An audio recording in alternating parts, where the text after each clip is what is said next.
Internet এখন আমাদের নিত্যদিনের সঙ্গী। ইন্টারনেট সেবা আমাদের প্রত্যেকেরই দ্বারগোড়ায়।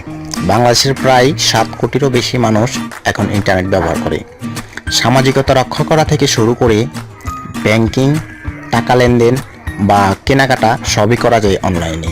ইন্টারনেট বা অনলাইনে এসব কাজ করতে গেলে নির্দিষ্ট ওয়েবসাইটে থাকে আমাদের নির্দিষ্ট অ্যাকাউন্ট। আর সম্প্রতিকালে এই অনলাইন ব্যাংকিং বা লেনদেন সংক্রান্ত অ্যাকাউন্টগুলো সাইবার অপরাধীদের লক্ষ্যবস্তু। বর্তমানে সাইবার অপরাধীদের সংখ্যা বেড়েছে আশঙ্কাজনকভাবে।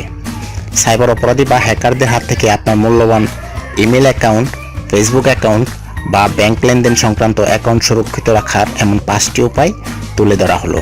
ভিডিওটি শেষ পর্যন্ত দেখুন এবং আপনার অনলাইন অ্যাকাউন্টটি সুরক্ষিত রাখুন। আর আপনারা যারা আমার চ্যানেলে নতুন, দয়া করে সাবস্ক্রাইব করুন। আর যারা ইতিমধ্যে সাবস্ক্রাইব করেছেন, আপনাদের অসংখ্য ধন্যবাদ।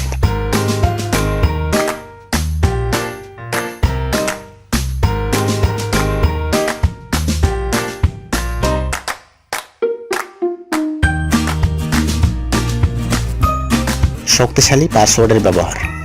আমরা অনেকেই আছি অনলাইনে কোনো অ্যাকাউন্ট করার ক্ষেত্রে পাসওয়ার্ডের উপর গুরুত্ব দেই না, কিন্তু অ্যাকাউন্টে সাইবার হামলার ক্ষেত্রে এটি হচ্ছে প্রথম ধাপ।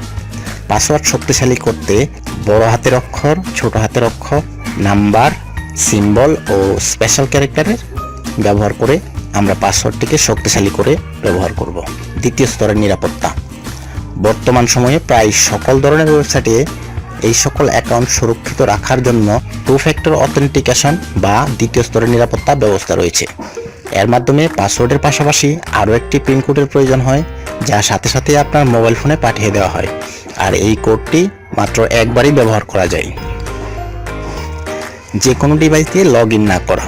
আমরা অনেকেই নিজের কম্পিউটার, ল্যাপটপ বা স্মার্টফোন ছাড়াও অন্য ডিভাইস অথবা সাইবার ক্যাফেতে আমাদের অ্যাকাউন্ট লগ ইন করে থাকি, যা একেবারেই করা উচিত নয়। কারণ এই ডিভাইসে হয়তো এমন কোনো ম্যালওয়্যার বা প্রোগ্রাম লুকানো থাকতে পারে যা আপনার পাসওয়ার্ড বা আপনার গুরুত্বপূর্ণ তথ্য হাতিয়ে নিতে সক্ষম। পাবলিক ওয়াইফাই ব্যবহারে সতর্কতা। নিজের ওয়াইফাই বা ব্যক্তিগত নেটওয়ার্কের তুলনায় পাবলিক নেটওয়ার্কের নিরাপত্তা তুলনামূলকভাবে দুর্বল থাকার কারণে সাইবার অপরাধীরা হাতিয়ে নিতে পারে আপনার গুরুত্বপূর্ণ তথ্য। এ কারণেই ফ্রি বা পাবলিক ওয়াইফাই নেটওয়ার্ক ব্যবহারের ক্ষেত্রে বাড়তি সতর্ক থাকা প্রয়োজন। যে কোনো লিঙ্কে ক্লিক না করা।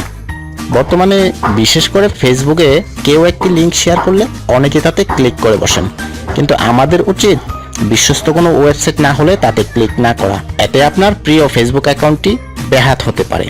এছাড়াও কম্পিউটার বা ল্যাপটপে ভাইরাস বা ম্যালওয়্যারের আক্রমণ ঠেকাতে অ্যান্টিভাইরাস ব্যবহার করতে পারে। বন্ধুরা, আজকে এ পর্যন্তই। যদি ভিডিওটি ভালো লেগে থাকে তবে অবশ্যই লাইক, কমেন্ট, শেয়ার করতে ভুলবেন না। পরবর্তী ভিডিওর নোটিফিকেশন পেতে আমাদের চ্যানেলটি সাবস্ক্রাইব করে পাশে থাকা বেল আইকনটিতে ক্লিক করে রাখুন। ধন্যবাদ।